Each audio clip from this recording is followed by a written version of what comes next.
Salam sahabat KBS di mana saja berada yang sedang menyaksikan acara ini. Kita jumpa lagi dalam program Good News from KBS, sebuah acara saat teduh bersama, edisi khusus bagi saudaraku yang sakit. Melalui acara ini, kami rindu membagikan kabar baik melalui perenungan singkat firman Tuhan dan nyanyian rohani yang kiranya dapat meneguhkan iman saudara dan memberikan saudara kekuatan dan semangat dalam menanggung penderitaan. Baik saudara, sebelum kita mendengarkan firman Tuhan, saya mengajak kita semua untuk berdoa. Mari kita berdoa. Bapa di sorga, Bapa di dalam nama Tuhan kami Yesus Kristus, kami mengucap syukur untuk kesempatan malam hari ini. Kami boleh berjumpa kembali dengan pemirsa setia yang ada, terkhususnya bagi saudara-saudari yang sedang berada dalam keadaan sakit.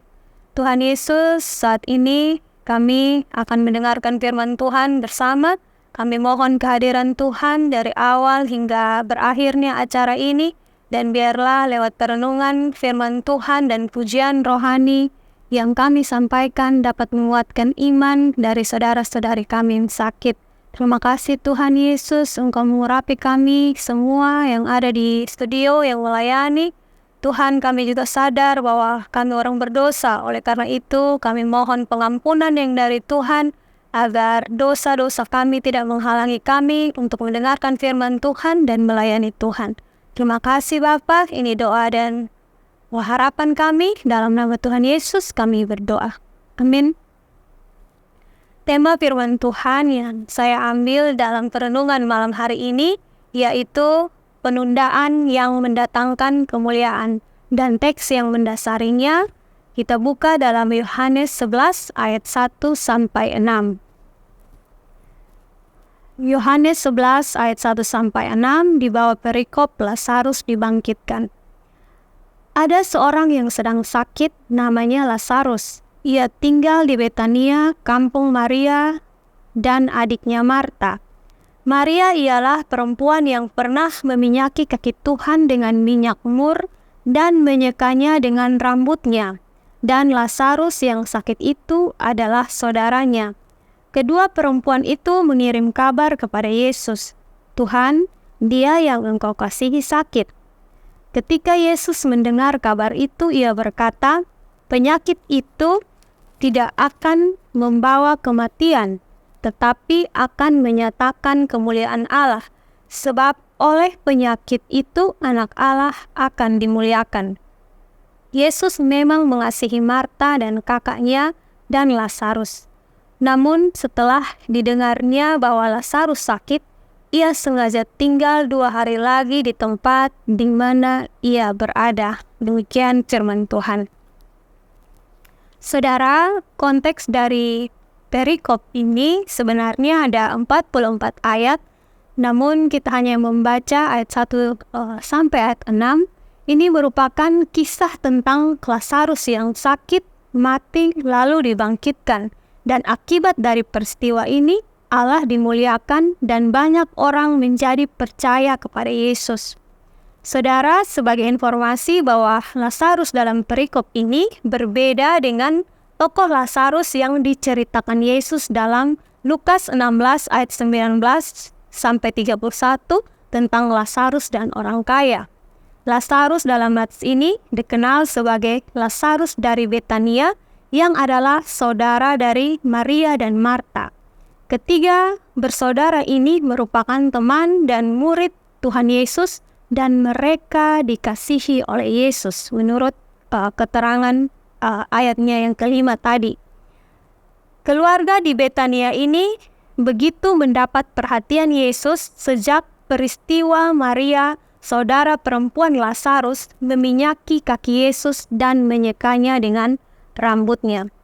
Karena mereka begitu dikasihi oleh Tuhan, maka ketika Lazarus sakit, Maria dan Marta langsung memberi kabar tentang hal itu kepada Yesus.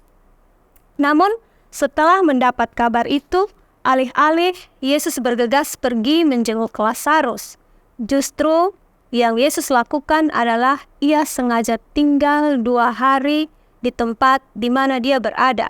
Dengan kata lain, Yesus menunda untuk pergi menolong Lazarus, dan tak pelak lagi, Lazarus pun mati, menurut keterangan ayat 13 dan 14. Pertanyaannya, mengapa Yesus sengaja menunda waktu untuk pergi menjenguk dan menolong Lazarus? Padahal ia mengasihi Lazarus dan saudara-saudaranya. Suatu sikap yang tak lazim dilakukan pada orang yang dikasihi. Karena lazimnya pasti yang dilakukan adalah sebaliknya. Jika ada orang yang kita begitu kasihi sakit atau menderita, lazimnya kita akan bergegas atau cepat-cepat pergi menjumpainya dan berupaya untuk menolong. Namun, ternyata Yesus punya maksud lain. Pada ayat yang keempat, memberikan jawaban yang jelas bahwa penyakit yang diderita Lazarus justru akan menyatakan kemuliaan Allah dan mempermuliakan Yesus Sang Anak Allah. Karena pada akhirnya Lazarus dibangkitkan. Saudara, dari kisah yang luar biasa ini, kita dapat belajar dua hal. Yang pertama, bahwa orang yang dikasihi Tuhan pun bisa sakit, bahkan mati. Mau sebaik, sesaleh, atau sedekat apapun orang itu dengan Tuhan, tidak ada jaminan dari Tuhan bahwa orang itu bebas atau luput dari sakit penyakit. Seperti yang dialami oleh Lazarus. Demikian pun dengan kita orang percaya masa kini. Tuhan tak pernah janji hidup kita tanpa onak dan duri. Persoalan dan pergumulan hidup termasuk di dalamnya sakit penyakit bisa menimpa kita kapan saja, entah karena dosa kita sendiri ataupun sakit yang memang sengaja diizinkan Tuhan seperti yang dialami Ayub. Saudara, walau Tuhan tidak menjanjikan orang percaya bebas dari penderitaan, tapi Tuhan menjanjikan penyertaannya melalui Roh-Nya. Yohanes 14 ayat 16-17 katakan, Aku akan meminta kepada Bapa, dan Ia akan memberikan kepadamu seorang penolong yang lain, supaya Ia menyertai kamu selama-lamanya, yaitu Roh kebenaran. Dunia tidak dapat menerima Dia, sebab dunia tidak melihat Dia dan tidak mengenal Dia. Tetapi kamu mengenal Dia, sebab Ia menyertai kamu dan akan diam di dalam kamu. Dan juga Roma 8 ayat 26 katakan, demikian juga Roh membantu kita dalam kelemahan kita. Sebab kita tidak tahu bagaimana sebenarnya harus berdoa. Tetapi Roh sendiri berdoa untuk kita kepada Allah dengan keluhan-keluhan yang tidak terucapkan. Penolong itu, yakni Roh Kudus, menyertai kita selama-lamanya. Berarti sepanjang hidup kita sebagai orang percaya, kita disertai oleh Roh Kudus. Roh itu juga membantu kita dalam kelemahan, bahkan di saat kita tidak tahu bagaimana harus berdoa, Roh itu mendoakan kita. Itu berarti ada janji penyertaan Tuhan melalui Roh Kudus bagi orang percaya dalam menghadapi segala musim kehidupan, termasuk menghadapi pergumulan dan penderitaan. Hal yang kedua yang bisa kita pelajari bahwa di balik penundaan-penundaan atau sesuatu yang kita nilai sebagai sebuah keterlambatan, ada maksud Tuhan yang baik dan mulia dalam kehidupan orang-orang yang dikasihinya. Menunda untuk datang pada saat mendapat kabar Lazarus sakit dan datang justru saat Lazarus sudah mati dan dikuburkan 4 hari lamanya bukanlah suatu keterlambatan bagi Yesus. Ingat, Yesus adalah Allah. Dia Maha Tahu dan pengertiannya tak terduga. Ia paham betul keputusannya untuk tinggal 2 hari lagi di tempat di mana dia berada saat itu. Dan ia tahu apa yang hendak dilakukannya setelah itu bagi keluarga di Betania yang dikasihinya. Menurut Marta dan Maria, kedatangan Yesus sudah terlambat. Saudara laki-laki mereka sudah mati. Tak ada harapan lagi. Tapi ayat 21-27 menunjukkan Marta masih memiliki sedikit iman. Walau menurut Marta dan Maria kedatangan Yesus sudah terlambat, tetapi berbeda menurut Yesus. Penundaan yang dilakukannya sebenarnya sedang mengerjakan tujuan yang jauh lebih mulia. Yang pertama, Yesus ingin menyatakan kemuliaan Allah dengan membangkitkan Lazarus yang mati itu. Keterangan ayat 4, ayat 43 dan 44. Dan yang kedua, Yesus ingin menyelamatkan banyak orang yang ada di situ melalui mujizat kebangkitan itu. Keterangan ayatnya yang ke-42. Saudara, penundaan yang awalnya mendatangkan kesedihan dan duka cita mendalam berubah sekejap menjadi sukacita besar. Karena di balik penundaan, Yesus mengerjakan keselamatan bukan saja secara jasmani bagi Lazarus yang sakit, tetapi juga secara rohani bagi orang-orang yang hidup yang menyaksikan peristiwa itu, karena banyak dari mereka yang akhirnya menjadi percaya kepada Yesus. Bukankah hal itu menunjukkan bahwa Yesus bukan sekedar manusia biasa? Lebih dari itu, Dia adalah Allah yang berkuasa. Dia Allah yang menaklukkan maut. Karena itu, bagi saudaraku yang sakit, jika engkau sungguh-sungguh orang percaya, yakinlah bahwa engkau dikasihi oleh Yesus sama seperti Lazarus dan saudara-saudaranya. Dan mungkin melalui penyakit yang engkau derita saat ini, Tuhan punya maksud yang baik dan rencana yang mulia dalam hidupmu. Dan bukan hanya untuk dirimu sendiri, tapi mungkin juga untuk hidup orang lain di sekitarmu. Saudara perlu merenungkan ini. Jika nanti saudara disembuhkan oleh Tuhan, bersyukurlah dan pakailah tubuh saudara yang sehat itu untuk melayani Tuhan. Jadilah berkat bagi sesama melalui kesaksian hidup saudara. Namun, jika penyakit yang saudara derita tidak kunjung sembuh atau justru mendatangkan kematian dan engkau tidak dibangkitkan seperti Lazarus, ingatlah bahwa justru kematian bagi orang percaya adalah kesembuhan abadi. Orang percaya hanya mati satu kali dan hidup dua kali, karena Yesus Kristus yang kita imani sebagai Tuhan dan Juru Selamat adalah kebangkitan dan hidup.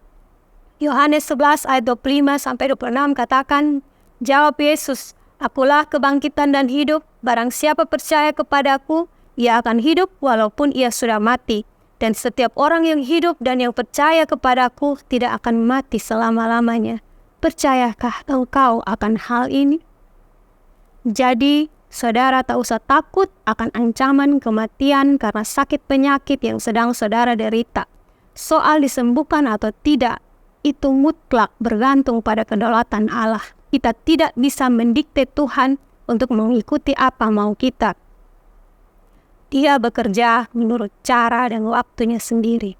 Dan ingatlah bahwa Tuhan yang membangkitkan Lazarus masih Tuhan yang sama yang melakukan mujizat sampai sekarang. Dan Ia Tuhan yang menaklukkan maut karena Dia adalah kebangkitan dan hidup. Jika saudara percaya, saudara akan melihat kemuliaan Allah. Tuhan menolong saudara. Amin. Kita berdoa. Tuhan, terima kasih untuk firman-Mu yang sudah kami dengar pada malam hari ini. Kami bersyukur firman-Mu boleh menguatkan kami bahwa Tuhan terus bekerja dalam kehidupan kami, bahkan di balik penundaan-penundaan dan keterlambatan-keterlambatan yang kami nilai sebagai manusia, Tuhan sudah tidak ada harapan. Tapi Yesus sang kebangkitan dan hidup itu selalu hadir tepat waktu dan memberikan pertolongan. Kuatkan iman dari semua saudara-saudara kami yang sedang sakit saat ini, sehingga mereka memiliki iman yang teguh untuk terus berharap kepadamu Tuhan, untuk percaya kepadamu, sehingga mereka dapat melihat kemuliaan-Mu. Terima kasih Tuhan, segala puji, hormat, dan kemuliaan hanya bagi-Mu. Dalam nama Tuhan Yesus kami berdoa dan bersyukur. Amin.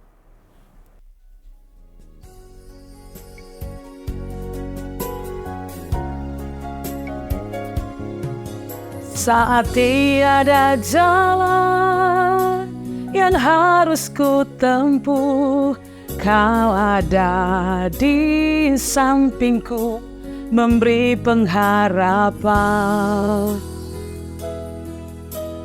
Oh, saat tiada jawaban di dalam hidupku, Kau ada di sampingku, memberiku jawaban. Tiada yang mustahil bagimu ya Allahku, jalanmu tak terselami. Kau buat aku terpesona, rancanganmu Tuhan, rancangan damai sejahtera.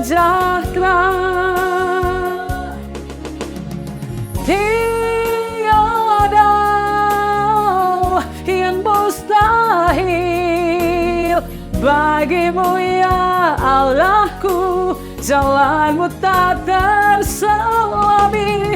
Kau buat aku terpesona, rancanganmu Tuhan, rancangan damai sejahtera. Rancanganmu Tuhan, rancangan damai sejahtera.